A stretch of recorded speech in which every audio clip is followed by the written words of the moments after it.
Welcome to Wife Cheating Story. I hope you have an enjoyable and relaxing time listening. Let's get started. We're incredibly grateful for your support. Before we begin today's tale, tell us, which city or country are you joining us from? We love connecting with our global audience. Now, let's dive into today's story. Chapter 1. The Gilded Cage. Merrick Lachlan stood at the window of his study, swirling 18-year-old Macallan in a crystal tumbler. Outside, the manicured grounds of his Westchester estate stretched toward the horizon like a green sea. To anyone looking in, he had everything. The successful security firm he'd built from nothing, the sprawling mansion, the beautiful wife, and the 10-year-old son who shared his piercing blue eyes. The clock on his desk read 11:17 p.m. Vanessa would be home soon, reeking of her tennis instructor's cologne, with another elaborate lie about why her 2-hour lesson had stretched to 4.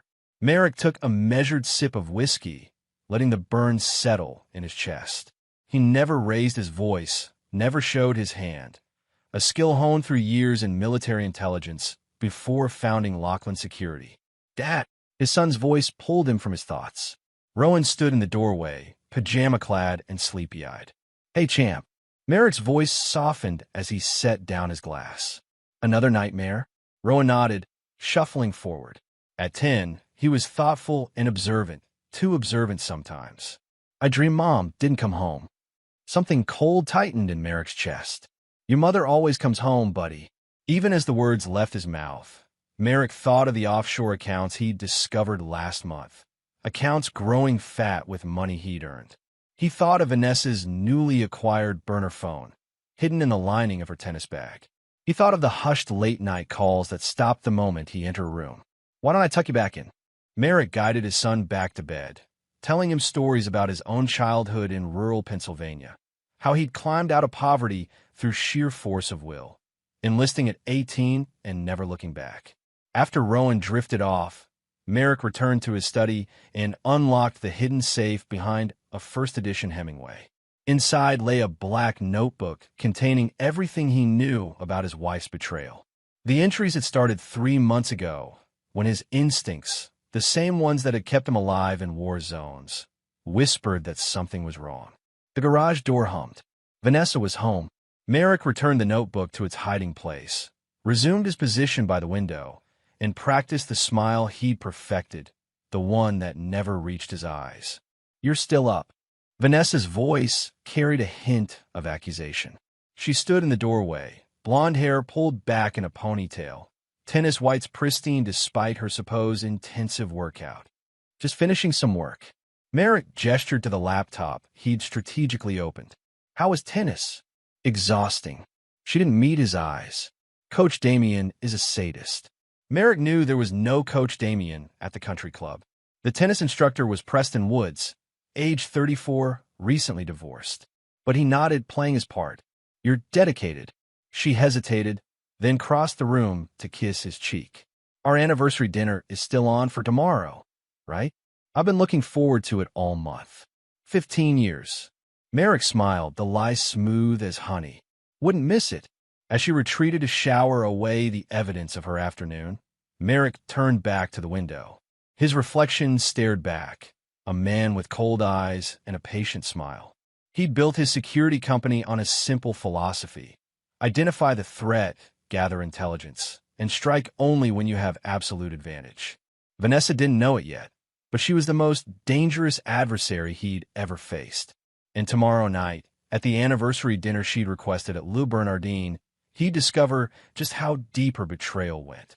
Chapter 2. Blood Ties. The summer morning broke hot and humid over the estate as Merrick completed his 5-mile run, a routine unchanged since his military days. As he cooled down on the terrace, his phone vibrated, a text from his younger brother, Barrett. "Need to talk ASAP. Not over phone." Merrick frowned. Barrett was the artistic one, the dreamer who'd struggled to find his footing after their brutal childhood. Where Merrick had escaped through military discipline, Barrett had sought release through art and, for a dark period, substances that nearly killed him. Merrick had pulled him back from that edge, paid for rehab, then funded his art gallery in Manhattan. Barrett was the only blood family Merrick had left, which made his recent behavior all the more concerning. For weeks, Barrett had been canceling their usual Sunday dinners.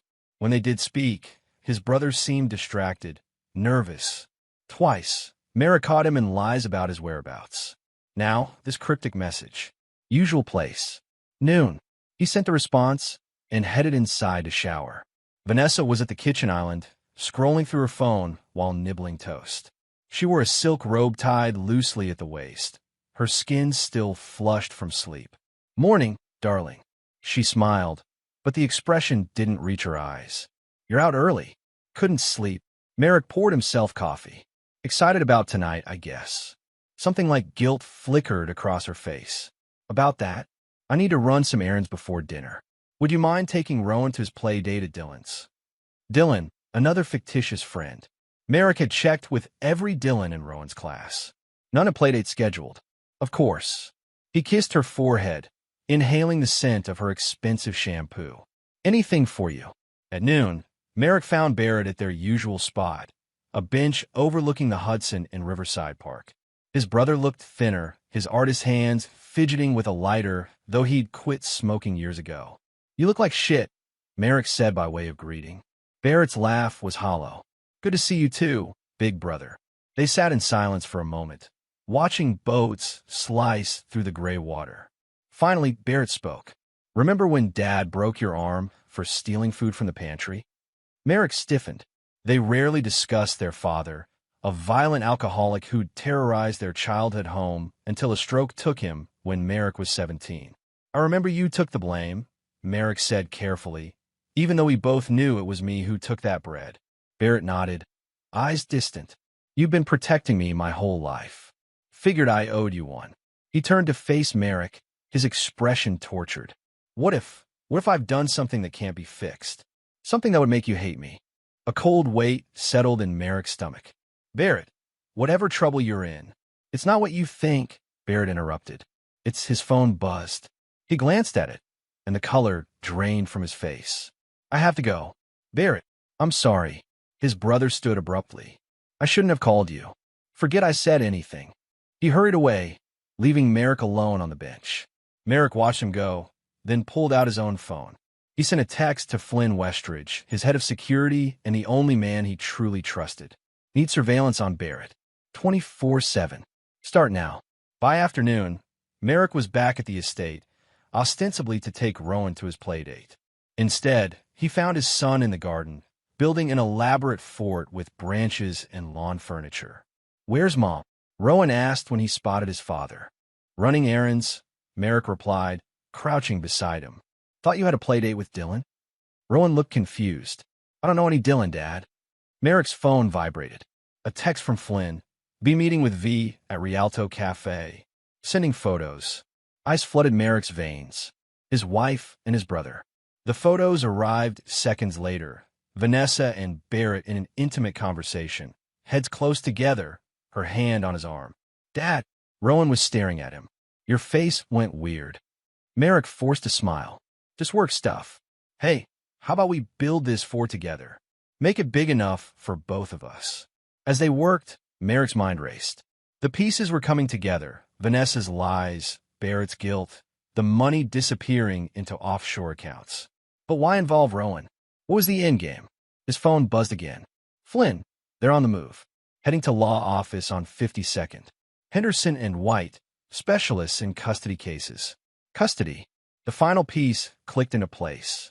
They weren't just planning to leave him. They were planning to take his son. Merrick looked at Rowan, laughing as he tried to balance a branch on top of their fort. His son, the only pure thing in his life. The only person who had never betrayed him. "Hey, Dad," Rowan called. "This is going to be the best fort ever, right?" Merrick felt the cold resolve of his military days settle over him like armor. "Right, buddy. No one's going to break into this fort. I promise you that." His anniversary gift to Vanessa was already arranged, a custom Cartier bracelet in a red box. But now Merrick had something else planned for their special evening, something she would never forget. Chapter 3. The Revelation. Luke Bernardine glittered with candlelight and old New York elegance. Merrick sat across from Vanessa at the best table in the house, watching her sip champagne. She wore a black dress that hugged her curves, diamond earrings he'd given her on their 10th anniversary, catching the light when she moved. To 15 years, Merrick raised his glass. Still as beautiful as the day we met. Vanessa's smile faltered slightly. 15 incredible years. They ordered her favorite sea bass for her, steak for him. The conversation stayed on safe topics. Charity galas, Rowan's upcoming school projects, the renovations they'd been planning for the East Wing. Anyone watching would see a power couple celebrating a milestone. No one would guess that Merrick was cataloging every lie, noting how her eyes darted to the door every few minutes. The waiter had just cleared their entrees when Vanessa set down her napkin, her expression suddenly serious. "Merrick, there's something I need to tell you." He took a sip of water, his face revealing nothing. "I'm listening." "It's about Rowan." She twisted her wedding ring, a nervous habit. "I've enrolled him in the Thornfield Academy. It's a prestigious boarding school in Switzerland. The education is world-class, and the security is impeccable." Merrick set his glass down carefully. "When were you planning to discuss this with me?" "That's just it." There wasn't time. Her voice took on a rehearsed quality. "They had a last-minute opening. He leaves tomorrow." "Tomorrow," Merrick repeated, his tone flat. Vanessa reached across the table, taking his hand. Her palm was clammy. "Everyone agrees it's best. His teachers, the educational consultant we saw last month." "We never saw an educational consultant." She faltered, then recovered. "Remember, Dr. Brenner? You were so busy with the Tokyo contract. You must have forgotten." "Must have." Merrick smiled thinly. "What's the name again?" "Thornfield Academy." "Yes. I have all the paperwork at home. The car comes at 9 tomorrow morning." Merrick nodded slowly. "And Barrett? Does he agree this is best too?" The color drained from Vanessa's face. "Barrett? Why would Barrett?" "Don't." The word was soft, but carried enough force to stop her mid-sentence. "I know about the meetings, the custody lawyer, the offshore accounts. I know about the fake passports and the flights to Buenos Aires." Vanessa's hand jerked away from his. "You're confused. I don't know what you're talking about." After dinner, Merrick continued as if she hadn't spoken. "I called this supposed academy. Remarkably, they have no record of a Rowan Lockland. No last-minute openings, either." Sweat beaded on Vanessa's upper lip. "There must be some mistake." "The mistake," Merrick interrupted, "was thinking I wouldn't find out. That I would just let you walk away with my son. With my brother." He leaned forward. "Did you really think I wouldn't notice the money transfers? The burner phone? The fake passport application with my forged signature?" "Merrick, please. You've been planning this for months. Using my brother against me. Making me think I was losing my mind with all your little lies." He sat back, his voice returning to a conversational tone. "So here's what happens now. I'm going to pay the bill. Then we're going to that airport where you're meeting Barrett. The one where you have a private jet waiting. And we'll see what happens next." "You don't understand," Vanessa whispered, tears welling in her eyes. "We had to do it this way. You would never have let us go." "Us?" Merrick's voice was dangerously quiet. "You and Barrett, you mean?" "Me and Rowan," she hissed. "Barrett was just helping me get away from you. Do you have any idea what it's like living with you? The constant control, the surveillance, the way you micromanage everything in our lives." Merrick signaled for the check. "And yet you've been happy to spend my money. Live in my house. All while planning to steal my son." He handed his credit card to the waiter. "Where is Rowan now?" "Safe," she said defiantly. "Away from you. With Barrett." She didn't answer, which was answer enough. The ride to Teterboro Airport was silent. Vanessa stared out the window, occasionally checking her phone, though Merrick knew she wouldn't risk texting Barrett with him beside her. Flynn had already texted him the details. A Gulfstream G550 chartered under a shell company, scheduled for a 10:30 p.m. departure to Buenos Aires. Barrett had arrived 30 minutes ago with Rowan, claiming to be the boy's father. When they pulled up to the private terminal, Merrick nodded to the security guards positioned discreetly around the entrance. All his men, all loyal to him. "After you," he told Vanessa, his hand firm on her elbow.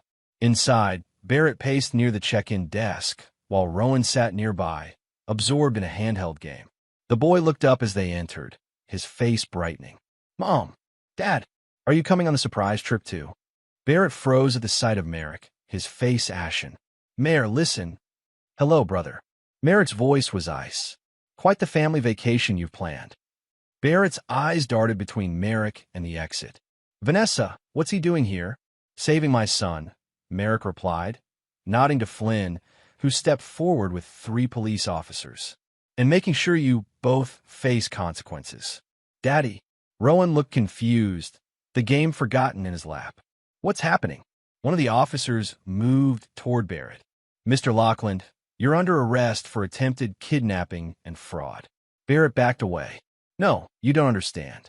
We were protecting the boy. Merrick is dangerous. Tell them, Vanessa." But Vanessa stood frozen, her face a mask of shock as another officer approached her. "Vanessa Lockland, you're under arrest for attempted parental kidnapping, fraud, and theft." "You can't do this," she whispered to Merrick. "They'll never believe you." Merrick's smile was cold. "I have conversation you've had for the past 3 months, text, email planning this little escape. I have the forged passport applications. I have the offshore accounts where you've been siphoning my money." He leaned closer. "I've been 10 steps ahead from the beginning. You never had a chance." As the officers led them away, Barrett and Vanessa turned pale, the reality of their situation sinking in. Merrick knelt before his confused son. "Hey, champ, change of plans. How about you and I go home and have some ice cream? Tomorrow's a new day." Rowan nodded uncertainly, looking back at his mother being escorted away. "Are Mom and Uncle Barrett in trouble?" Merrick's expression revealed nothing of the storm inside him. "They made some bad choices, buddy. But you and me, we're going to be just fine." As they walked out, Merrick didn't look back at the woman who'd betrayed him or the brother who'd conspired against him. Their chapter in his life was over. But his story, his revenge, was just beginning. Chapter 4: Ashes and Evidence. The morning after the airport confrontation dawned gray and drizzling, matching Merrick's mood as he sat in his attorney's office. Porter Ridgway had represented Lockland Security since its inception, but today he wasn't here as a business lawyer. "Kidnapping, fraud, grand theft. The charges are substantial," Porter said, sliding a document across the mahogany desk. "They're being held without bail for now, but Barrett's already hired Nathaniel Chambers." Merrick's jaw tightened. Chambers was a shark who specialized in getting wealthy clients out of seemingly impossible situations. "Of course he has. With my money, no doubt. Likely." Porter removed his glasses, looking genuinely troubled. "Merrick, there's something else. Barrett is claiming that you're abusive, to both Vanessa and Rowan. He's painting this as a rescue mission, not a kidnapping." The accusation hit Merrick like a physical blow. "That's absurd. I've never laid a hand on either of them." "Abuse takes many forms," Porter said carefully. "They're claiming psychological abuse, control, isolation. They're lying." Merrick's voice was flat. "I have video of them planning this for months. Audio of them discussing how to empty my accounts once they were safely away." Porter nodded. "Good. We'll need all of it." He hesitated. "There's also the matter of Rowan. The court has granted you temporary sole custody, but there will be evaluations. Social workers, psychologists. Whatever it takes." Merrick stood, buttoning his suit jacket. "My son stays with me." On the drive home, rain streaked the windows of his Range Rover as Merrick called Flynn. "I need everything. Every place they've been, everyone they've spoken to. Something pushed them to act now, after months of planning. I want to know what." "Already on it," Flynn replied. "Found something interesting in Barrett's studio. He's been meeting with a woman named Solane Dupré. French passport. Entered the country 3 months ago. She's been staying at the Archer Hotel under a different name." Merrick frowned. "Connection to Vanessa?" "Nothing direct yet. But here's where it gets interesting. Dupré has made 4 trips to Buenos Aires in the past year, and she's made calls to a law firm there that specializes in, get this, establishing new identities." A cold feeling settled in Merrick's stomach. "This goes deeper than I thought." "Keep digging." At home, Merrick found Mrs. Winters, the housekeeper who'd been with them since Rowan was born, preparing lunch for his son. "How is he?" Merrick asked quietly. Mrs. Winters shook her head, confused. "He keeps asking when his mother's coming home. I didn't know what to tell him. I'll talk to him." Merrick found Rowan in the game room, listlessly pushing buttons on a controller. "Hey, champ." Merrick sat beside him on the couch. "Want to talk about what happened?" Rowan kept his eyes on the screen. "Mom and Uncle Barrett did something bad." "Yes." "Are they going to prison?" Merrick chose his words carefully. "They might. They try to take you away without telling me, without the court's permission. That's against the law." Rowan finally looked at him, blue eyes troubled. "Mom said we were going on an adventure, that you were too busy for us anyway." The word stung, but Merrick kept his expression neutral. "Did she say anything else? About where you were going? Or what?"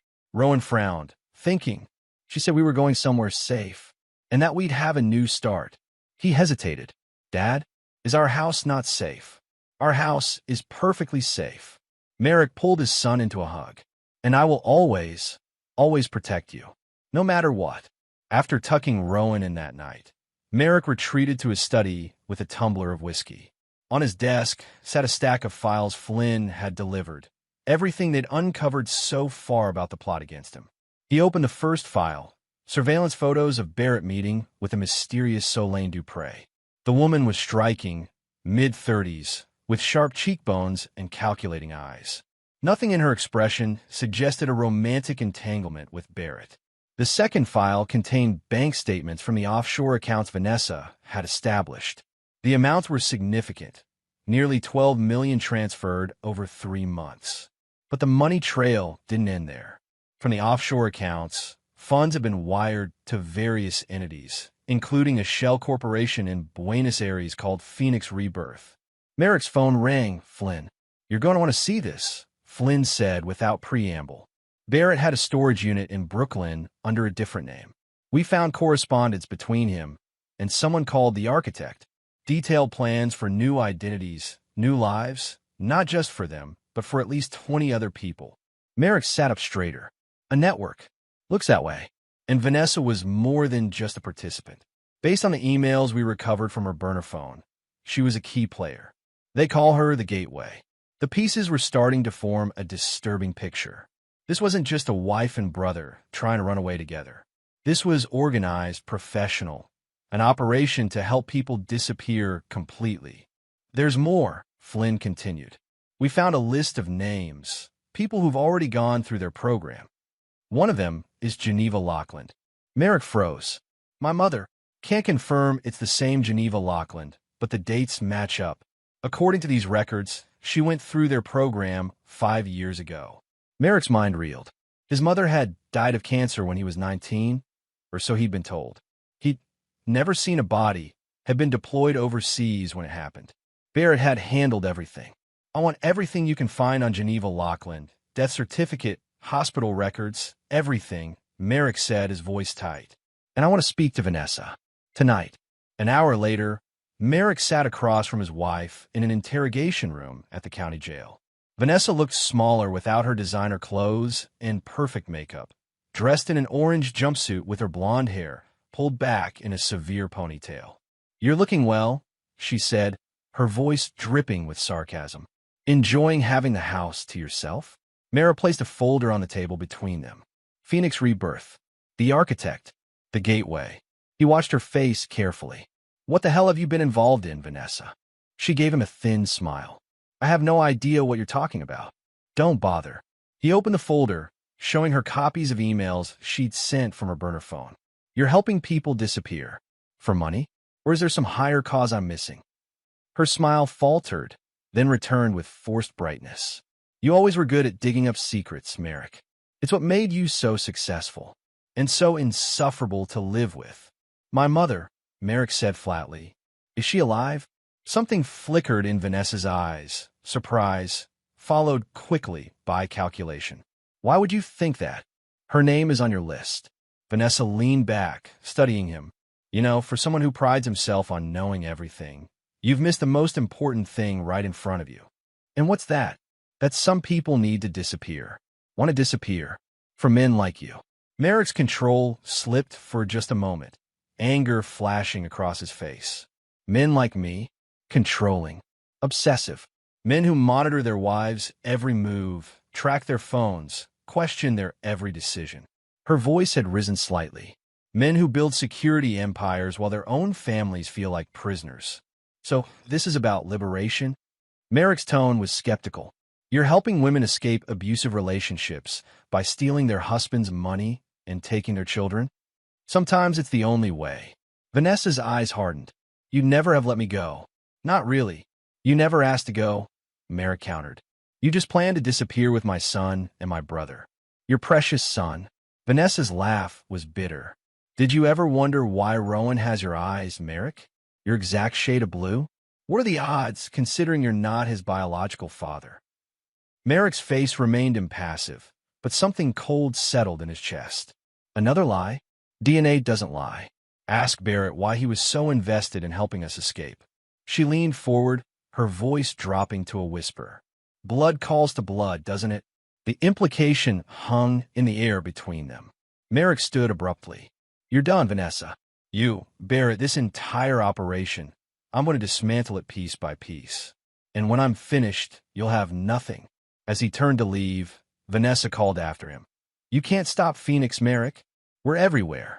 And we're just getting started. In the hallway outside, Merrick leaned against the wall, his composure finally cracking. The betrayal went deeper than he'd imagined. Not just his wife and brother planning to leave, but a conspiracy that potentially involved his own mother. And Rowan. Could Vanessa be telling the truth about his son? His phone buzzed with a text from Flynn. Found something in Barrett's studio apartment. You need to see it yourself. It changes everything. Merrick straightened, adjusted his tie, and walked out into the night. Whatever waited at Barrett's studio, whatever truth lay buried in this conspiracy, he would face it. And then he would begin his real revenge. Chapter 5. The Architect. Barrett's studio occupied the top floor of a converted warehouse in Red Hook, Brooklyn. Even as Flynn unlocked the door, Merrick could smell the familiar sense of paint and turpentine that had always clung to his brother's clothes.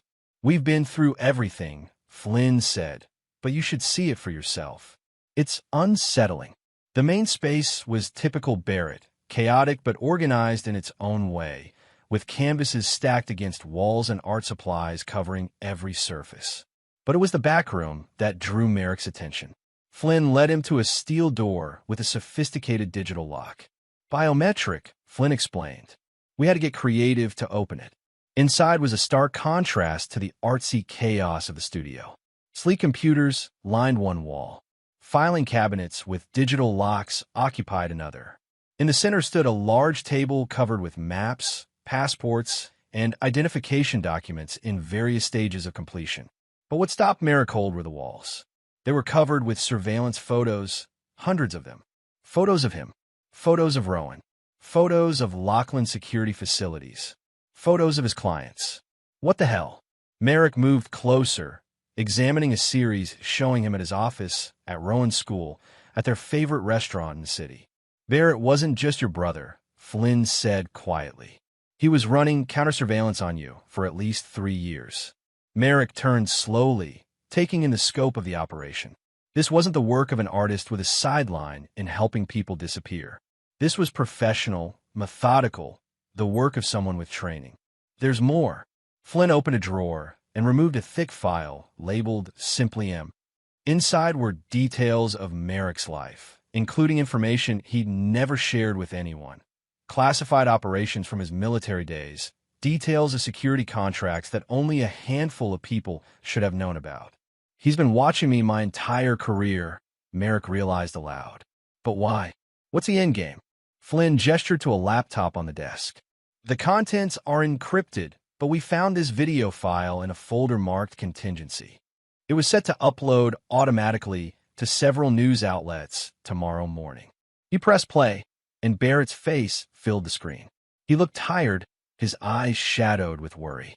If you're seeing this, I'm either dead or in custody, Barrett began, his voice steady despite the strain evident on his face. My name is Barrett Lachlan, and I'm about to expose one of the most dangerous men in America, my brother, Merrick Lachlan. Merrick felt as if the floor had dropped away beneath him as Barrett continued. Through his company, Lachlan Security, Merrick has built a surveillance network that extends into every aspect of American life. His clients include government agencies, multinational corporations, and individuals who want to operate outside the law. But Lachlan Security isn't just providing protection. It's gathering information, building files on thousands of citizens, and using that information for control and extortion. Barrett's expression hardened. I know this because I helped build it. In the beginning, I believed in Merrick's vision of making the world safer. But I watched as my brother became the very thing he claimed to be fighting against. I've spent the last 5 years documenting his operations and building a network to help his victims escape. We call ourselves Phoenix Rebirth.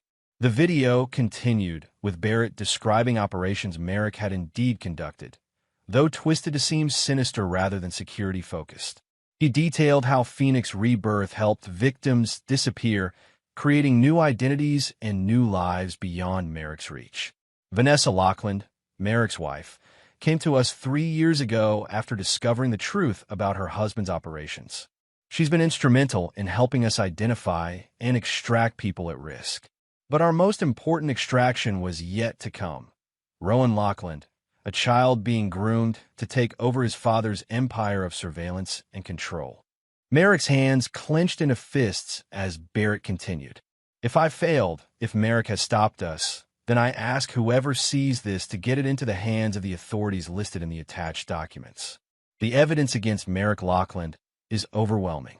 He must be stopped before his influence spreads further.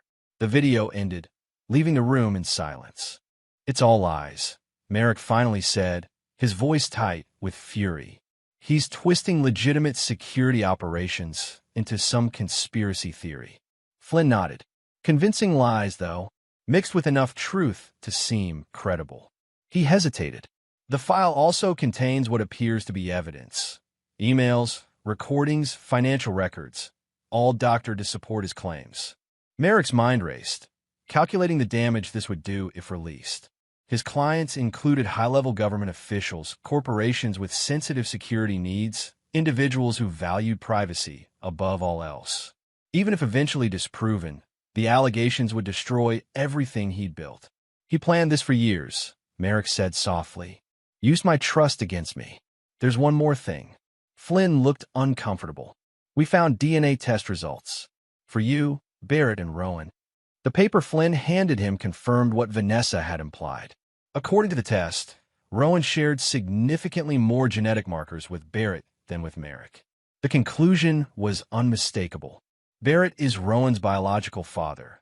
Merrick said, the words tasting like ash. Flynn cleared his throat. There's another test there, comparing your DNA with Barrett's. Merrick flipped to the second page. The results showed conclusively that he and Barrett shared no significant genetic markers.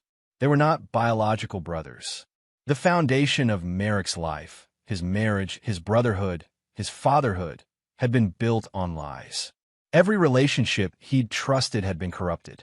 He thought of Rowan, innocently building forts and playing games, unknowingly at the center of this web of deception. Sir, Flynn sounded concerned. What do you want to do? Merrick carefully placed the DNA results back in the folder.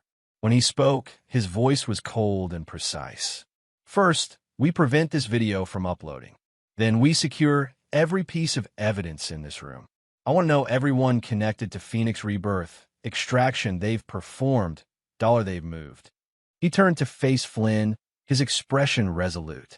And then we find the architect, the real one. Barrett's good, but he didn't design this operation. Someone else is pulling the strings.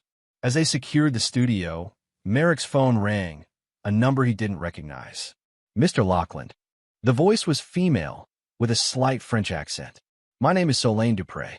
I believe we have matters to discuss regarding Phoenix Rebirth. Ms. Dupre. Merrick kept his voice neutral. I was wondering when you'd surface. I'm not calling to surrender, she said, a hint of amusement in her tone. I'm calling to offer you clarity. The truth about your family. And why would you do that? Because contrary to what your wife and brother believe, this operation was never about you. You were merely collateral damage. The real target has always been something much larger. Her voice hardened. Meet me at the cloisters at noon tomorrow.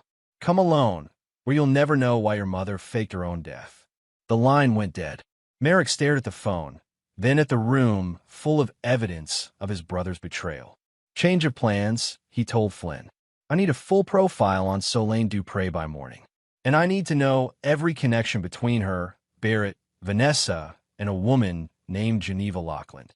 As they left the studio, Merrick paused for one last look at the wall of surveillance photos. Years of his life watched and documented by someone he'd trusted completely.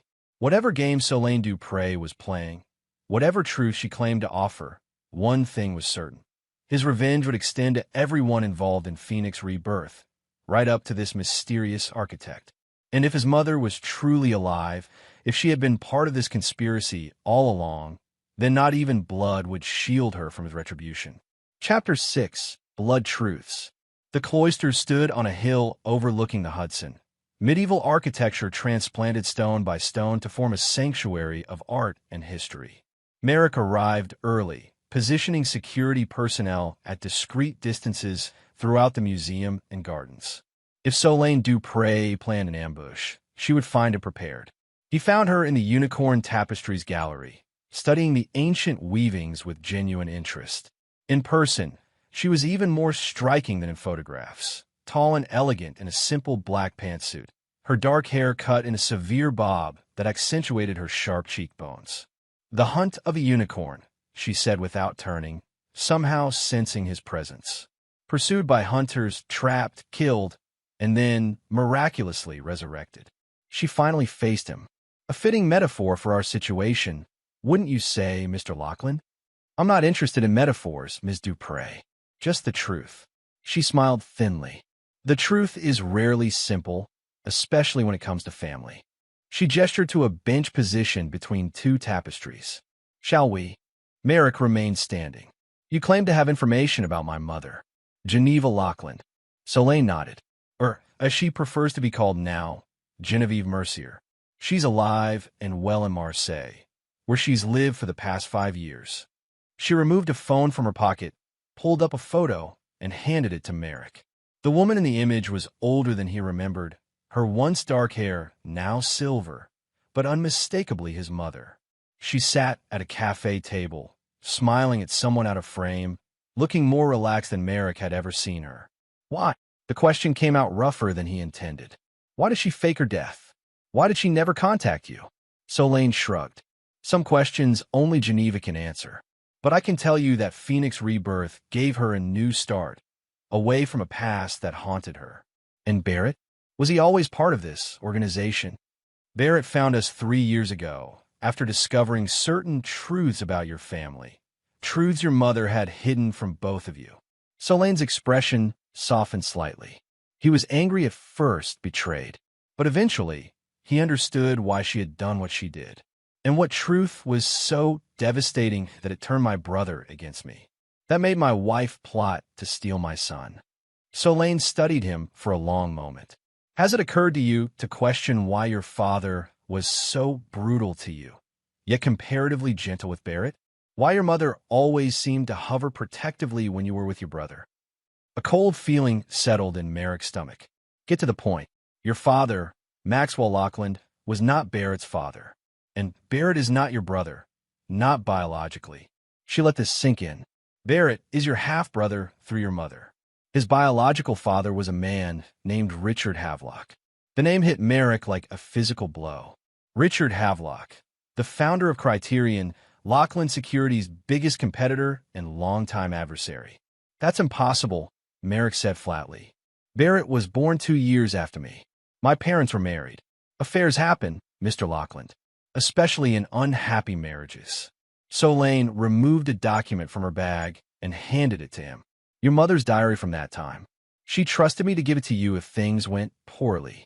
The journal was weathered, the handwriting unmistakably his mother's. As he skimmed the pages, the story emerged. Geneva's affair with Richard Havelock, her pregnancy, her decision to stay with Maxwell despite his increasing violence, her fear for both her sons. Your father knew, of course, Solane said quietly. He couldn't prove it, but he suspected. It's why he was so harsh with you, molding you into his image as the true Lockland son, and why he resented Barrett. Merrick closed the diary, his mind racing. And Rowan? The DNA test showing Barrett as his father. That part, I'm afraid, is true. Vanessa and Barrett had a brief affair 7 years into your marriage. It wasn't planned, and they both regretted it immediately. But the result was Rowan. Solene's expression was almost sympathetic. Vanessa was going to tell you, but then she found something in your files, something about Operation Kingfisher. Merrick stiffened. Operation Kingfisher was classified, a security operation he'd run for a government client that had gone terribly wrong. 3 civilians had died. The incident had been buried, the families paid off. You've been busy, he said coldly. Phoenix Rebirth specializes in information, Mr. Lockland. Just like you. She leaned forward. Vanessa found the files. She saw what your company was capable of, what you were capable of. She became afraid for herself and for Rowan. That's when she contacted Barrett, who was already working with us. The pieces were falling into place, forming a picture Merrick didn't want to see. And the architect? The mastermind behind Phoenix Rebirth. Solene's expression changed subtly. That's not information I'm at liberty to share. It's Havelock, isn't it? Merrick pressed. He created this entire organization to undermine me, to steal my family. Phoenix Rebirth existed long before you became a target, Mr. Lockland. We help people disappear from dangerous situations, abusive spouses, criminal threats, political persecution. She stood, smoothing her pantsuit. Your family was simply one case among many. Why tell me all this? Why reveal your operation? Solene's smile was enigmatic. Because sometimes the truth is the greatest weapon. And because I believe you deserve to know why your world has fallen apart. She started to walk away, then paused. One more thing. Barrett asked me to tell you that despite everything, he did love you. As a brother. As family. Family doesn't betray family, Merrick said flatly. Perhaps. But consider this. If everything I've told you is true, then Barrett is Rowan's biological father, with a legitimate claim to the boy. Yet the video he prepared didn't mention that fact. He was willing to be painted as the villain in your story, to let you keep Rowan, even as he tried to expose what he saw as your crimes. She left him standing among the ancient tapestries depicting betrayal and resurrection, the weight of revelations pressing on him like a physical burden. His mother alive. Barrett not his brother by blood. Rowan not his son. Vanessa driven away, not by greed, but by fear. For a moment, doubt crept in. What if Barrett had been right? What if, in his drive to build security and control, Merrick had become something monstrous? His phone buzzed Flynn. Sir, we have a problem. Someone leaked Barrett's video to the Washington Post. It's going live in an hour. The doubt vanished, replaced by cold resolve. Whatever the truth of his family, whatever wounds lay beneath the surface, one fact remained. They had conspired against him, planned to take Rowan, attempted to destroy everything he'd built. Understanding the betrayal didn't excuse it. And as for this Phoenix Rebirth, this organization that had targeted his family and business, they would soon learn the cost of making Merrick Lockland an enemy.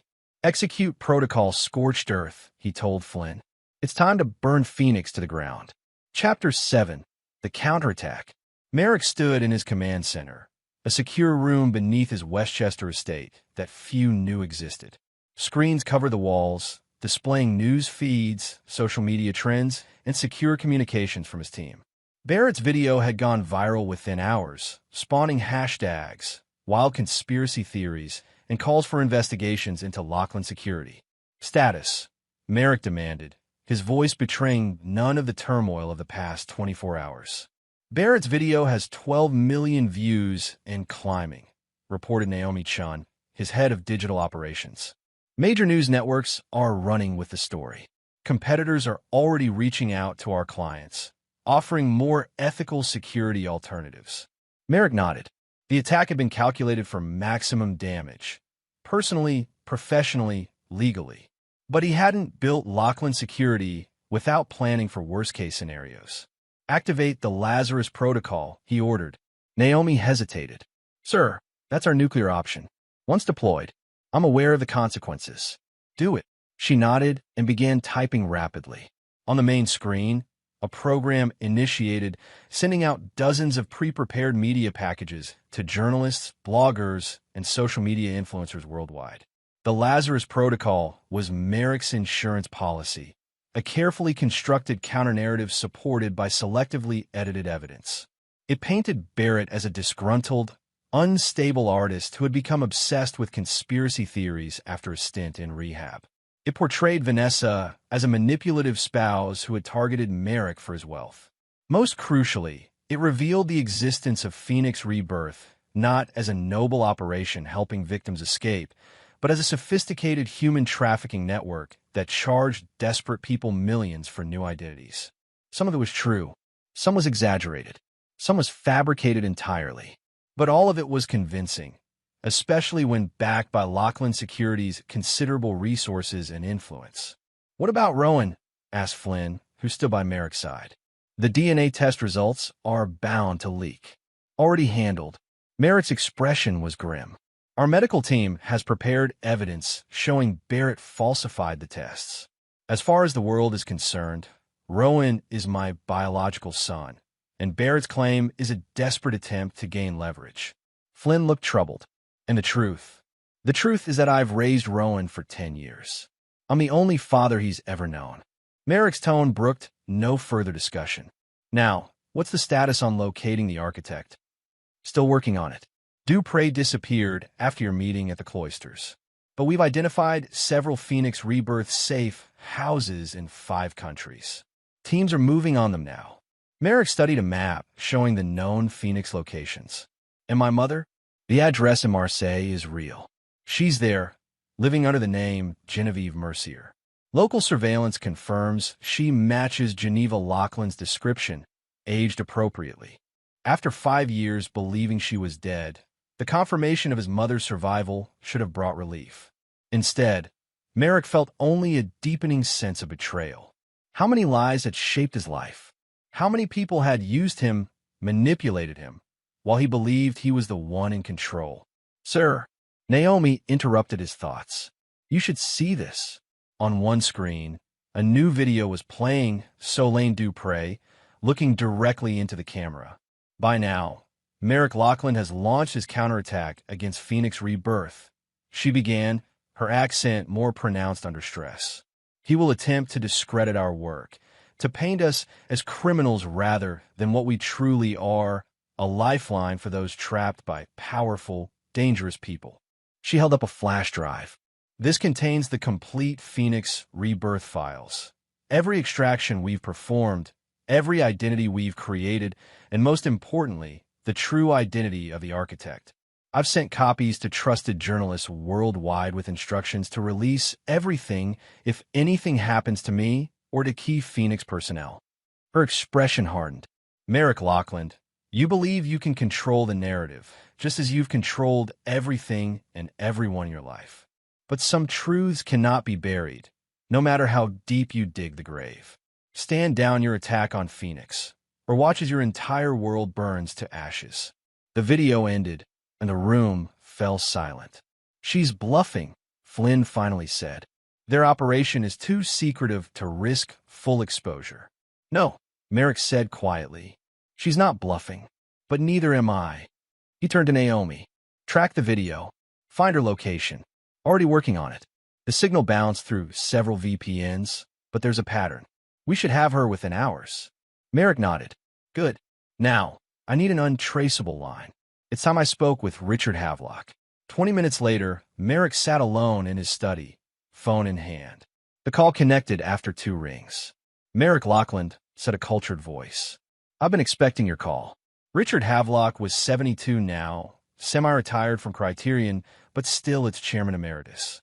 In the security industry, he was legendary, a pioneer who had built his company from nothing in the post-Vietnam era. "Havelock," Merrick acknowledged. "Or should I call you architect?" A soft chuckle. "I'm flattered you think I have the energy for such elaborate schemes at my age. But no, I'm not the mastermind you're seeking. But you are Barrett's biological father." A pause. "Yes, that much is true. Did you know? All these years, that Barrett was my son?" "Yes, Geneva told me when she ended our affair." That you were building a security company to rival Criterion? Also, yes, that Barrett was working against you. Not until recently. Havelock's tone shifted, became more serious. What do you want, Merrick? Revenge for an affair that happened before you could even speak? Or something more practical? I want the architect, Merrick said flatly. The real one. And if I help you? What then? Then Phoenix Rebirth burns, but you and Barrett are spared the flames. Another pause, longer this time. Check your email in 10 minutes. You'll find what you need there. The line went dead. True to his word, 10 minutes later, an encrypted email arrived with a single document. A personnel file for a former CIA operative named Elias Thornfield, with a note attached. The original architect. Geneva's handler. They've been more than professional associates for the past decade. The pieces clicked into place with sickening clarity. His mother hadn't just faked her death and fled.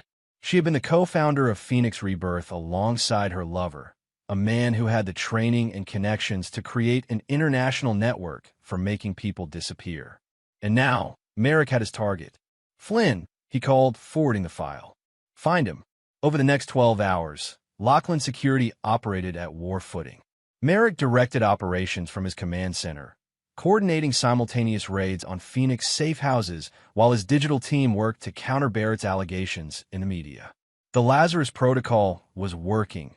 Doubt was being cast on Barrett's claims, and journalists were beginning to question the timing and motivation behind the expose. But the true victory came near midnight when Flynn burst into the command center. We've got them. Thornfield, Dupre, and 4 other Phoenix operatives holed up in a compound outside Montreal. And sir, your mother is with them. Merrick absorbed this, his expression unreadable. Surveillance, full coverage. They're armed but not on high alert. They think their threat of data release has us backing off. And the extraction teams? Ready to move on your command.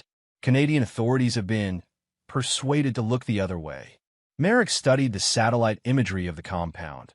A sprawling farmhouse surrounded by woods, isolated enough for privacy, but with clear escape routes. The perfect Phoenix safe house. I'll lead this one personally, Merrick decided. Prepare the tactical team. We move in 3 hours. As his men readied equipment and reviewed floor plans, Merrick retreated to his private office. On his desk sat a photo of Rowan, taken at his 9th birthday, his smile wide and carefree, so like Barrett's that Merrick now wondered how he hadn't seen the resemblance before. Next to it was an old photo of his mother, the only one he'd kept after her supposed death. Geneva Lachlan, with her dark hair and serious eyes, holding a young Merrick's hand at a county fair. He'd been 6, Barrett 4, a family built on lies, but still the only family he'd known. Flynn appeared in the doorway. The team is ready, sir. Merrick put down the photos. Has there been any change in Barrett or Vanessa's status? No, sir. Both still in custody. Barrett's lawyer is fighting the charges, but the evidence we planted is holding up. Merrick nodded, a decision crystallizing. After we secure the compound, I want you to release them both. Flynn looked startled. Sir, you heard me. Drop the charges, release them from custody. Merrick's eyes were cold. They're not the architects of this conspiracy. They're pawns who made poor choices. And I want them free to witness what happens to those who truly betrayed me. As dawn broke over the Montreal countryside, Merrick stood at the edge of the woods surrounding the Phoenix compound. Dressed in tactical gear, weapon at his side, he watched through high-powered binoculars as his team moved into position. In his ear, the communications channel crackled with status reports from his operatives. All units in position, Flynn reported. Awaiting your command. Merrick took one last look at the farmhouse where his mother, the woman he'd mourned, the woman who had helped create an organization dedicated to undermining him, waited unaware. Begin Operation Phoenix Fall, he ordered. No casualties if possible. I want them alive to face what's coming. As his team breached the compound, Merrick advanced through the morning mist, driven by a single thought. By nightfall, everyone who had betrayed him would understand the true meaning of consequences. Chapter 8. Confrontations. The raid on the Montreal compound was executed. Flashbang grenades disoriented the occupants while Merrick's tactical team secured the perimeter. Within minutes, they had control of the building with no shots fired. Merrick entered last, removing his tactical helmet as he stepped into the farmhouse's main living area. 6 people sat on couches and chairs, zip-tied and under guard. Solane Dupré, 3 men he recognized as Phoenix operatives from intelligence files, a silver-haired man who could only be Elias Thornfield, and his mother. Geneva Lockland, now Genevieve Mercier, looked up as he entered. Her hair had gone completely silver since he'd last seen her, and fine lines creased her face, but her dark eyes were unchanged, intelligent, calculating, and now widening with shock. "Merrick," she whispered, her voice carrying across the silent room. "Mother," he replied coolly. "You're looking well for a dead woman." Thornfield shifted slightly, positioning himself as if to shield Geneva despite his bound hands. "Merrick Lockland, I'd say it's a pleasure, but under the circumstances." Elias Thornfield, the architect. Merrick studied the man who had helped design his downfall. At around 65, Thornfield retained the alertness of his intelligence background, his lean frame still suggesting physical capability. "I've been looking forward to meeting you." "You've made a serious mistake," Solane cut in, her accent thickening with stress. "The failsafe is already in motion. Within hours, every Phoenix file will be released to the public." "No, it won't." Merrick nodded to Flynn, who placed a laptop on the coffee table and turned it to face them. On screen, a progress bar showed the systematic dismantling of Phoenix's digital failsafe. "Your backup servers in Zurich, Singapore, and Buenos Aires have been compromised. Your dead man's switches have been neutralized. Your journalist contacts are currently receiving evidence of Phoenix's involvement in human trafficking, money laundering, and identity theft." He watched their expressions shift from confidence to dismay. "That's not true," Geneva said sharply. "Phoenix helps people escape dangerous situations. We don't traffic humans. Truth is a matter of perspective, Mother. And right now, my perspective is the only one that matters." Merrick moved closer, looking down at the woman who had raised him, betrayed him, and abandoned him. 15 years. Did you ever plan to tell me you were alive?" Something like regret flickered across Geneva's face. "It was safer for everyone if Maxwell's son believed I was dead." "Maxwell's son," Merrick repeated. "Is that how you've always thought of me? As belonging to him? While Barrett was what? Your true child. Your real family." "No, I loved you both. But you were becoming like him, controlling, obsessed with security and power." She leaned forward despite her restraints.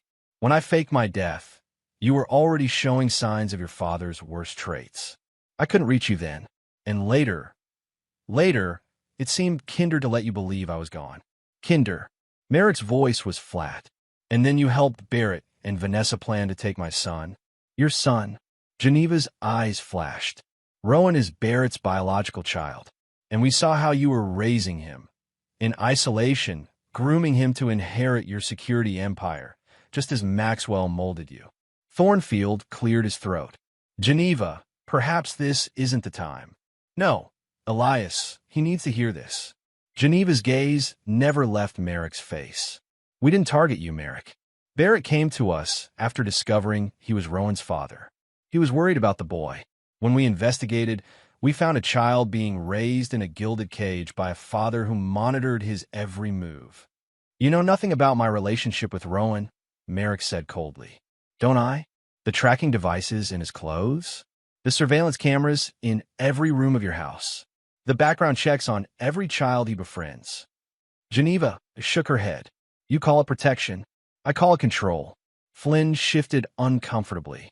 "Sir, we should move them. Law enforcement won't stay away indefinitely." Merrick nodded. "Prepare for transport." "Where are you taking us?" Solane demanded. "Somewhere private. Somewhere we can have a long, uninterrupted conversation about Phoenix rebirth, its operations, and its future." Merrick's smile didn't reach his eyes. Or rather, its lack of a future. As his team began moving the prisoners, Thornfield caught Merrick's gaze. "Whatever you're planning, remember that your mother is part of this. Whatever grievances you have with me, with Phoenix, she's still your family." "Family," Merrick repeated, the word bitter on his tongue. "I've learned a great deal about family recently. How easily they betray. How willingly they lie. and how desperately they sometimes try to protect those they love, Thornfield countered, even from themselves. Before Merrick could respond, his phone rang, an emergency line reserved for his most sensitive operations. The caller ID showed Preston Winters, the security detail assigned to Rowan. "Excuse me," Merrick said, stepping away to answer. "Report."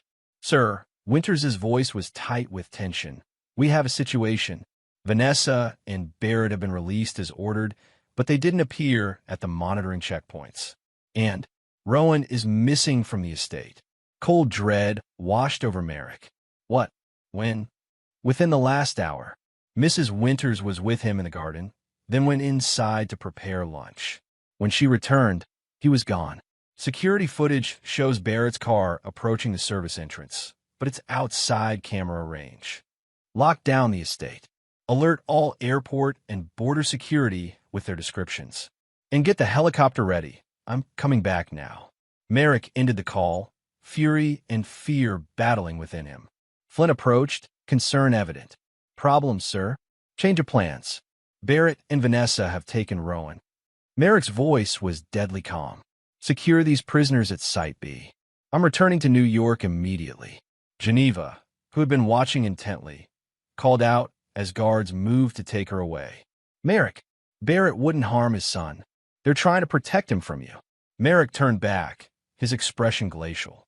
"They've kidnapped a child who has known me as his father for 10 years. They've traumatized a boy who has already been through too much because of adult lies." He stepped closer to his mother. "And when I find them, when I bring my son home, I will dismantle Phoenix so thoroughly that not even its name will remain in memory." The helicopter flight back to New York gave Merrick time to direct the search operation. His security teams coordinated with sympathetic contacts in law enforcement, monitoring highways, airports, and train stations. But Barrett had planned well.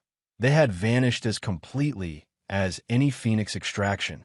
By midnight, Merrick was back in his command center, reviewing footage from every camera within a 50-mile radius of the estate. Nothing. It was as if Barrett, Vanessa, and Rowan had evaporated. How did they even know about the hidden service in trance? Merrick demanded, fatigue and frustration edging his voice. Flynn looked uncomfortable. "Barrett helped design the estate's security system, sir. Before you had concerns about him. Another betrayal, another oversight. Merrick had trusted his brother implicitly, given him access to his home, his business, his life. And Barrett had used that trust to plan the perfect extraction of Merrick's own son." "Sir," Naomi approached cautiously, "we found something." A private airfield in Connecticut reported a charter flight to Montreal 3 hours ago. The manifest lists a family of 3. Names don't match, but the descriptions could fit. "Montreal," Merrick repeated. "They're headed for the compound." He turned to Flynn. "Status of the prisoners?" "Secure at Site B. Initial interrogations have begun with the Phoenix operatives, but we're holding Thornfield and your mother in isolation as ordered." Merrick made a swift decision. "Bring my mother to the video conference room." Now, 20 minutes later, Merrick faced Geneva on a secure video link. She looked composed despite her situation, her silver hair pulled back, her expression guarded. "Barrett and Vanessa have taken Rowan," Merrick said without preamble. "They're heading to Montreal, to you." Geneva's surprise seemed genuine. "That wasn't the plan. They were supposed to wait until we confirmed successful extraction of the Montreal team." "Well, your team has been extracted by me, and now Barrett is improvising." Merrick leaned closer to the camera. "Where would he go? What's Phoenix's backup rendezvous point?" Geneva hesitated, conflict evident in her eyes. "Mother," Merrick said, allowing some of his desperation to show. "Whatever you think of me, of how I've raised him, Rowan is a 10-year-old boy who's been torn from his home, told his father isn't his father, and is now a fugitive. Help me find him. Please. You'll use Phoenix's network to find them, then destroy us," Geneva said quietly. "I can't sacrifice everyone we've helped, everyone we might still help." "I'll make you a deal," Merrick said, the words surprising even him. "Help me find Rowan, and I'll let Phoenix continue, under strict parameters. No more operations on American soil." No more targeting my clients or my interests. But the network can survive to help those who truly need it. Geneva studied him, searching for deception. And Barrett and Vanessa? Merrick's jaw tightened. Barrett has a right to know his son, but kidnapping isn't the answer. I want joint custody arrangements, legal and transparent. Vanessa. He paused. Vanessa made her choice when she lied about Rowan's paternity for 10 years. But I won't pursue charges if she agrees to my terms. And why should I believe you'll honor this agreement after you've already dismantled our fail-safes? Because I'm Maxwell Laughlin's son, Merrick said with grim honesty. And he always kept his word, even when that word was a threat. Geneva considered this, then nodded slowly. There's a secondary safe house near Lac-Mégantic, about 3 hours from Montreal. A cabin by the lake, registered to a shell company called Blue Heron Holdings. She provided the coordinates. If they're running blind, that's where Barrett would go. It's stocked, secure, and off the grid. Thank you. Merrick stood to end the call. Merrick, Geneva said, stopping him. Barrett truly believes he's saving Rowan for becoming what Maxwell made you. Why fail to prevent you from becoming? Merrick's expression hardened. And what is that exactly? A man who values control over connection, security over love. Her eyes held his. Please prove us wrong. The call ended, leaving Merrick alone with her words echoing in his mind. As he organized the team to head to Lac-Mégantic, he found himself wondering, not for the first time, if there was truth in the accusations. Had he become his father's son in ways he'd never intended? Had his drive for security created a prison instead of a sanctuary? But such doubts would have to wait. Right now, his priority was finding Rowan, his son, in every way that mattered, regardless of DNA. And when he did, Barrett and Vanessa would learn that while Merrick Laughlin might be willing to negotiate with Phoenix, with his mother, even with the man who had helped orchestrate his downfall, he would never forgive those who had stolen his child. The helicopter lifted off into the night, carrying Merrick toward a confrontation that would determine not just Rowan's future, but the kind of man Merrick himself would choose to be. Chapter 9. The Reckoning. Dawn broke over Lac-Mégantic as Merrick's helicopter circled high above the tree line, staying out of audible range of the cabin nestled against the shoreline. Through binoculars, he could see smoke rising from the chimney and a small boat tied to a wooden dock. Barrett's rental car was parked beside the cabin, its presence confirming Geneva's information. Thermal imaging shows 3 people inside, Flynn reported, studying a tablet displaying the feed from their surveillance drone. 1 small, child-sized, in what appears to be a bedroom. 2 adults in the main living area. Merrick lowered the binoculars, his mind calculating options. He had enough men to surround the cabin, enough firepower to force surrender. But the risk to Rowan was unacceptable. This would require a different approach. Land 2 miles south, he instructed the pilot. I'm going alone. Flynn looked alarmed. Sir, that's not advisable. Barrett may be desperate. Barrett won't harm me, Merrick said with certainty. He spent his life avoiding becoming our father. Violence isn't his way. He checked his sidearm nonetheless. Keep the team ready, but hold position unless I signal. If this goes badly, extract Rowan at all costs.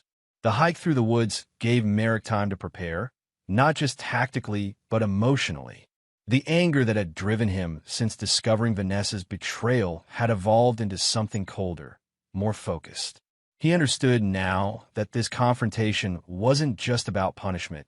It was about defining what remained of his fractured family. He approached the cabin cautiously, noting the security cameras Barrett had predictably installed. Making no attempt to hide, Merrick walked directly to the front door and knocked. Moments later, Barrett opened it, his face registering shock. Merrick? How? We need to talk, Merrick said simply. About Rowan. About everything. Barrett hesitated, then stepped back, allowing Merrick to enter. Inside, Vanessa stood by the fireplace, her face pale with fear. Through an open door, Merrick could see Rowan sleeping in a small bedroom, his favorite stuffed dinosaur clutched against his chest. You came alone? Barrett asked, suspicion evident in his voice. My team is nearby, Merrick acknowledged. But this is between us. He turned to Vanessa. You look terrible. She gave a strangled laugh. Being a fugitive doesn't suit me, I suppose. Sit down, Barrett said, gesturing to the couch. We should talk civilly for Rowan's sake. Merrick remained standing. Civility ended when you took my son. My son, Barrett countered, but without real heat. At least biologically. I've raised him for 10 years, Merrick said. I've been there for every nightmare, triumph, skin knee, and school project. Biology isn't the only thing that makes a father. And surveillance? Barrett challenged. Control? Teaching him that trust is foolish and security is everything? Is that fatherhood too? The accusation stung because it held truth. Merrick had installed security measures throughout Rowan's life. Tracking devices, surveillance, background checks on friends and teachers. He'd told himself it was protection, but hadn't it also been control? I've made mistakes, Merrick admitted, surprising both Barrett and Vanessa. But kidnapping isn't the solution. Vanessa stepped forward. We didn't plan this. When they released us, we thought it was a trap. We thought you might. She trailed off. Might what? Harm you? Harm Rowan? Merrick's voice hardened. Whatever you think of me, I would never hurt my son. But you had us arrested, Barrett said. You destroyed Phoenix's fail-safes, captured our operatives, including your own mother. After you conspired to take my child and destroy my company, Merrick countered. What did you expect? That I would simply let you vanish with Rowan? Barrett ran a hand through his hair, a gesture so familiar it momentarily transported Merrick back to their childhood, to moments when his little brother had come to him for protection, for guidance. We thought we were saving him, Barrett said quietly, from becoming controlled, from being shaped into your image the way you were shaped into Maxwell's. The parallel struck Merrick forcefully. Had he become his father without realizing it? Not in violence, perhaps, but in rigid control, in suspicion, in isolation. I spoke with our mother, Merrick said, changing tack. She told me where to find you. Vanessa looked startled. Geneva helped you? In exchange for terms. Merrick met Barrett's gaze. I'm willing to negotiate. Joint custody of Rowan. Legal, transparent arrangements that acknowledge your biological connection while respecting the bond he and I have formed. Barrett stared, clearly not having expected this. And Phoenix continues with restrictions. No operations on American soil. No targeting my interests or my clients. And complete transparency with me about its activities. Why would you allow that? Vanessa asked suspiciously. Why not dismantle it completely? Because my mother believes in its purpose, Merrick said simply. And because I've seen enough evidence to know that some people truly do need to escape dangerous situations. His gaze hardened. But Phoenix will never again operate in shadows where I can't see it. Barrett and Vanessa exchanged glances, silently communicating in the way of people who share significant history. And us? Barrett finally asked. What happens to Vanessa and me? That depends on what happens next. Merrick moved to the window, looking out at the placid lake. You took my son, betrayed my trust, conspired against me with an organization founded by our mother and her lover. We never intended. Vanessa began, but Merrick cut her off. Intentions don't matter. Actions do. He turned back to face them. Here's what happens now. We wake Rowan. We explain, in age-appropriate terms, that Barrett is his biological father, that adults have made mistakes, and that we're going to work together to make things right. Then we all return to New York, where legal agreements will be drawn up regarding custody and Phoenix's future operations. And if we refuse? Barrett asked, though his tone suggested he already knew the answer. Then my team moves in. Rowan is extracted, and both of you face the full consequences of kidnapping, fraud, and conspiracy. Phoenix is dismantled completely, and everyone associated with it faces prosecution. Merrick's voice was matter-of-fact. I've already prepared evidence packages for law enforcement in 12 countries. One call from me, and Phoenix burns with everyone inside it, including our mother. The calculated ruthlessness of the threat hung in the air between them. You'd really sacrifice Geneva? Your own mother? Vanessa whispered. I've already mourned her once, Merrick replied coldly. The woman I knew died 5 years ago. The person who helped you try to steal my son is someone else entirely. Barrett studied his brother's face, seeing the resolve there. You never bluff. No, I don't. After a long moment, Barrett nodded. Your terms are surprisingly reasonable, considering. I agree. Vanessa. Merrick turned to his wife, soon-to-be ex-wife. She hesitated, then nodded as well. For Rowan's sake, I agree. Good. Merrick felt the tension in his shoulders ease slightly. Now, let's wake him up. Together. Rowan's confusion gave way to a complex mix of emotions as they carefully explained the situation. That Barrett was his biological father. That he would now have two dads in his life. That the adults had made mistakes, but were working to fix them. So you're still my dad? Rowan asked Merrick, his voice small. Always, Merrick assured him, allowing genuine emotion to show. Nothing changes that. Ever. But Uncle Barrett is also my dad? Yes, Barrett said gently. And I've loved you since the day you were born. I've just been loving you from a distance. Rowan considered this with the straightforward logic of a child. Does this mean I get 2 birthdays? The tension broke, laughter rippling through the room. For the first time in months, Merrick felt something like hope. That perhaps from the wreckage of betrayal and lies, something healthier might emerge. The helicopter returned them to New York, where the complex process of rebuilding began. Legal documents were drafted. Phoenix operatives, including Thornfield and Geneva, were released under strict monitoring protocols. And Rowan began splitting his time between Merrick's estate and a new apartment Barrett had purchased nearby. 1 month after the confrontation at Lac-Mégantic, Merrick sat in his study, reviewing the final custody arrangement before signing. A knock at the door interrupted his concentration. Enter, he called, expecting Flynn with security updates. Instead, Geneva stepped into the room, looking uncertain despite her elegant appearance. She'd aged in the past 5 years, silver hair and lines around her eyes testament to a life of secrets and stress. The security team said I could find you here, she said, her voice softer than he remembered. Merrick set down his pen. Mother, I didn't expect you until the formal signing tomorrow. I wanted to see you alone first. She moved further into the room, taking in the changes he'd made since her death. The warmer colors, the photographs of Rowan prominently displayed. You've made this space your own. That tend to happen when someone leaves permanently, Merrick replied, unable to keep the edge from his voice. Geneva winced slightly. I deserve that. She sat in the chair across from his desk. I want you to know that I never stopped loving you, Merrick, even when I feared what you were becoming. What was that exactly? What terrible monster justified faking your death and helping Barrett steal my son? Not a monster, she said carefully. Just Maxwell. I watched you build walls, create systems of control, distance yourself from genuine connection.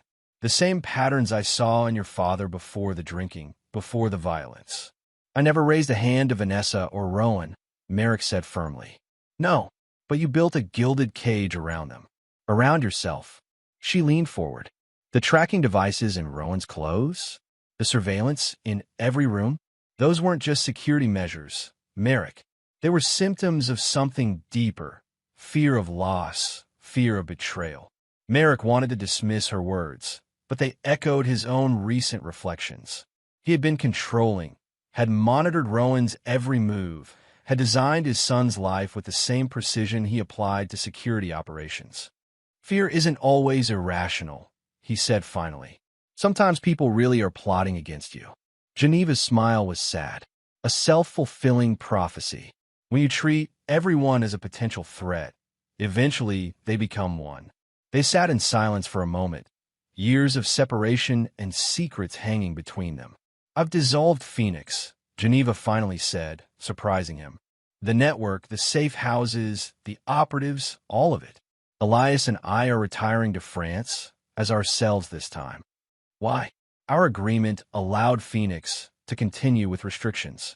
Because it's time for something new, something that doesn't rely on secrets and lies. She reached into her bag and withdrew a slim folder. This is everything. Every Phoenix operation, identity created, safe house location. I'm giving it to you without conditions. Merrick took the folder cautiously. Why? Because you're my son. Because despite everything, I trust that you'll use this information wisely. She stood, smoothing her skirt. And because I hope that by giving up control, I might set an example worth following. The implication was clear, and for once, Merrick didn't bristle at the suggestion. The past month had forced him to reconsider many things: his relationship with Rowan, his security measures, his need for absolute control. "Will you come back?" he asked, the question surprising them both. "To visit Rowan? He should know his grandmother." Geneva's eyes filled with unexpected tears. "I like that very much." After she left, Merrick sat alone, considering the folder in his hands. It represented complete victory. Every secret of Phoenix Rebirth handed to him freely. He could use it to monitor former operatives, to prevent any resurgence of the network, to maintain control over the situation indefinitely. Instead, after a long moment of contemplation, he fed the documents into his shredder, page by page. The next day, as they gathered in Porter Ridgway's office to sign the custody agreement, Merrick looked around at the assembled group. Barrett, nervous but determined. Vanessa, subdued but composed. Geneva and Thornfield, holding hands like the aging couple they were. And Rowan, curious and resilient, adapting to his new reality with the flexibility of childhood. They were a strange, broken family, reconstructed from lies and betrayals into something new and untested. Trust would come slowly, if at all. The wounds were deep, the history complex. But as he signed his name to the document granting Barrett legal recognition as Rowan's father, Merrick recognized that he had a choice. He could cling to resentment, maintain vigilance against further betrayal, continue to treat everyone as a potential threat.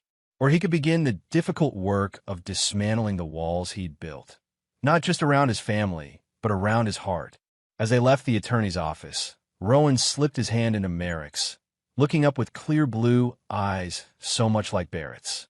"Dad, can we get ice cream?" Both dads. Barrett looked over, uncertainty written on his face. Merrick hesitated only briefly before nodding. "Ice cream sounds good, champ." He met Barrett's gaze over Rowan's head.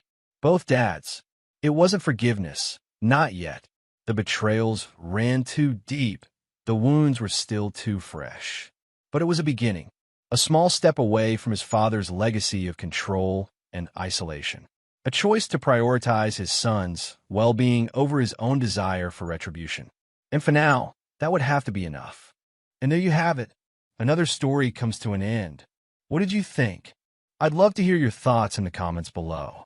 If you enjoy this story, consider joining our community by subscribing. It means the world to us. For more stories like this one, check out the recommended videos on screen. And I'll see you there.